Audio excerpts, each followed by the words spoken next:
வணக்கம். வாழ்க வளமுடன். இந்த காலத்தில் ஒரு 2 நண்பர்கள் 3 நண்பர்கள் சேர்ந்து பேசிகிட்டு இருக்கும்போது, உனக்கு பிபி எவ்வளோ இருக்குது, சுகர் எவ்வளோ இருக்குது, பிபிக்கு ரெகுலராக மாத்திரை சாப்பிட்றியாங்கிற ஒரு டைலாக் கேட்கலாம். அந்த மாதிரி இரத்த கொதிப்புங்கிறது இப்போ சகஜமான ஒரு விஷயம். அதை பற்றி கொஞ்சம் ஏற்கனவே நம்ம பதிவுகளில் பல உண்டு. இருந்தாலும் மீண்டும் ஒரு நினைவூட்டல் பதிவு இது. இரத்த அழுத்தம் என்பது உடலில் ஓடும் இரத்த குழாய்களில் சுவற்றில் ஏற்படுத்தும் அழுத்தம் ஆகும். பொதுவாக 120/80 என்று சொல்லுவாங்க. இதை ஒரு மனிதனுக்கு சராசரி அளவுகோலாக இதை தான் சொல்கிறாங்க. இதில் நிறையா மாற்று கருத்துக்கள் உண்டு, எனக்கும் அது தனி. சரி, இந்த இரத்த அழுத்த சூழ்நிலை, உழைப்பு, நோய் இவற்றிற்கு ஏற்ப மாறுபடும். இந்த இரத்த அழுத்தமானது நரம்பு மண்டலத்தினாலும் நாளமில்லா சுரப்பிகளாலும் சீராக இயக்கப்படுகிறது. இந்த 120/80 கீழுள்ள இரத்த அழுத்தத்தினை குறைவான இரத்த அழுத்தம் என்றும், அதற்கு மேல் உள்ள இரத்த அழுத்தத்தினை உயர் இரத்த அழுத்தம் என்றும், அதான் இரத்த கொதிப்புன்னு சொல்கிறாங்க.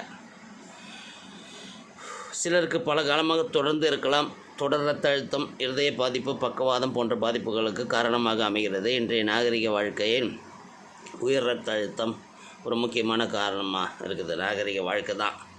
இன்னும் 40 வயதுக்கு மேல் உள்ளவர் மாதம் ஒரு முறையாவது இரத்த அழுத்தத்தினை சோதனை செய்து கொள்வது நல்லது.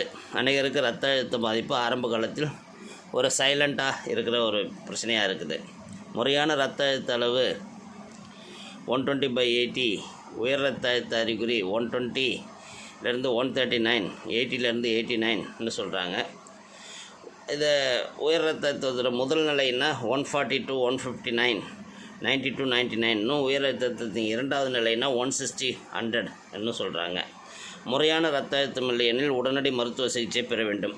பொதுவில் 90/60 அல்லது அதற்கு சற்று கீழே உள்ள இரத்த அழுத்தம் குறைவான இரத்த அழுத்தம் என்றும், 90/60, 130/80 வரை அளவான இரத்த அழுத்தம் என்றும், 140, 90 அதற்கு மேல் உள்ளது உயர் இரத்த அழுத்தம் என்றும் குறிப்பிடப்பட்டுள்ளது. ஒருவரது இரத்த அழுத்தம் நிமிடத்திற்கு நிமிடம் மாறுபடும். பகலில் கூடியும் இரவில் குறைந்தும் காணப்படும். இரவில் அதிகம் குறையும். இரத்த அழுத்தம் இதய நோயோடு சம்பந்தப்பட்டது. வயது, ஆண், பெண் இவைகளுக்கும் இரத்த அழுத்த வேறுபாடுகளுக்கும் தொடர்பு உண்டு. குழந்தைகளுக்கு பெரியவரை விட சற்று குறைவாக இருக்கும். வயது கூடும்போது முதியோருக்கும் இரத்த அழுத்தம் மாறுபடும். இரத்த நாளங்களில் முதிர்வே இதற்கு காரணமாகிறது. ஒருவரின் உடற்பயிற்சி, தூக்கம், ஜீரண சக்தி, மனநிலை இவையும் இரத்த அழுத்த மாறுபாடுகளுக்கு காரணமாக அமைகிறது. உயர் இரத்த அழுத்தம் உடலில் உள்ள சில பாதிப்புகளை குறித்தும் இருக்கலாம். சில நேரங்களில் உயர் இரத்த அழுத்தம் அவசர சிகிச்சை கொண்டும் இருக்கலாம். தொடர் உயர் இரத்த அழுத்தம் இரத்த குழாய்கள் அதிக இரத்த அழுத்தத்தினை அளிப்பதால் இதயத்திற்கு அதிக வேலை ஆகிறது. இதய இரத்த குழாயில் தேவையற்ற உள்திசு வளர்ச்சி ஏற்பட்டு இரத்த ஓட்டம் சுருங்குகிறது. இதனால் இதய தசைகள் தடித்து பலவீனம் அடைகின்றன. இதுவே இதய பாதிப்பு, சிறுநீரக பாதிப்பு, இரத்த குழாய்கள் பாதிப்புகள் என தொடர் பாதிப்புகள் ஏற்படுகிறது. முறையான சிகிச்சை உயர் இரத்த அழுத்தத்திற்கு ஆரம்பத்திலேயே அளிக்க வேண்டும். சிலருக்கு கர்ப்ப காலத்தில் குறைந்த இரத்த அழுத்தமும், தலைச்சுற்றல், மயக்கம், அதிர்ச்சி நிலை போன்றவை ஏற்படக்கூடும். அதிக இரத்தப்போக்கு, நச்சு மருந்தினால் கூட இது ஏற்படலாம். ஹார்மோன் சரியின்மை, மிக குறைவான உணவு இவற்றினாலும் மருத்துவ காரணங்களாலும் இரத்த அழுத்தம் உருவாகலாம். இரத்த அழுத்தத்தின் பரிசோதனையின் போது அதற்கு முன் சுமார் 20 நிமிடங்களுக்கு முன் காஃபி குடிக்கக்கூடாது, புகைப்பிடிக்கக்கூடாது, சிறு நீர் செல்ல வேண்டிய அவசியம் இருக்கக்கூடாது, அவசரம் இருக்கக்கூடாது. பரிசோதனைக்கு 5 நிமிடம் முன்பு நாற்காலியில் நிமிர்ந்து அமர்ந்து 2 கால்களும் இடையில் தரையில் படுமாறு அமர வேண்டும். இரத்த அழுத்தம் அவ்வப்போது மாறுபடும் என்பதால் நாம் இரத்த அழுத்த அளவினை உறுதி செய்ய காலை தூங்கி எழுந்தவுடன் ஒரு வேளை எடுத்து பார்க்க வேண்டும். வேலைகள் முடிந்த பிறகு எடுக்கலாம். சிலருக்கு இரத்த அழுத்த பரிசோதனை சற்று டென்ஷன் கொடுப்பதால் லேசான உயர் அழுத்தத்தை காட்டலாம். உயர் இரத்த அழுத்தத்தினால் கூட்டும் என்ற காரணங்கள்னு பார்த்தோம்னா, இது என்ன காரணத்தால் ஹை பிபி வரும்னா, அதிகமான மது, டீ, காஃபி, புகையிலை, போதைப் பொருள்கள், அதிக உடல் எடை, அதிக உப்பு உணவு, முதுமை, மரபணு, குடும்பத்தில் இரத்த உறவுகளுக்கு இந்த பாதிப்பு இருத்தல், அதாவது ஜெனட்டிக் ஃபேமிலி ஹிஸ்ட்ரி, சிறுநீரக பாதிப்பு, ஹார்மோன் சுரப்பிகள், அட்ரினல் தைராய்டு பாதிப்பு, உணவு பழக்க வழக்கம், அதாவது எக்ஸஸ் கொலஸ்ட்ரால். கர்ப்பகாலம் உயர் இரத்த அழுத்தத்தினை குறைக்கும் வழிகள்னு பார்த்திங்கன்னா, அதிக பழம், காய்கறி, கொழுப்பு நீக்கிய பால் உணவுகள் நன்கு உதவும். கொழுப்பு நிறைந்த உணவுகளை அடியோடு தவிர்த்து விட வேண்டும். முழு தானிய உணவு, கொட்டை வகைகள் இயற்கை வழியில் இரத்த அழுத்தத்தினை குறைக்க உதவும். அதிக மாமிச, அசைவ உணவு, இனிப்பு இவைகளை தவிர்க்கவும். உடற்பயிற்சி வயதிற்கேற்ப அவசியம். மூச்சு பயிற்சி, பிராணாயாமம் வெகுவாக உயர் இரத்த அழுத்தத்தினை குறைக்க உதவுகிறது என்று பல ரிசர்ச்சில் சொல்லிக்கிறாங்க. சில வகை துணை உணவுகள், அதாவது ஒமேகா 3 போன்ற மாத்திரைகள் உயர் இரத்த அழுத்தம் குறைய உதவும். எனினும் மருத்துவர் ஆலோசனை பெற்று இதை உபயோகப்படுத்துங்க.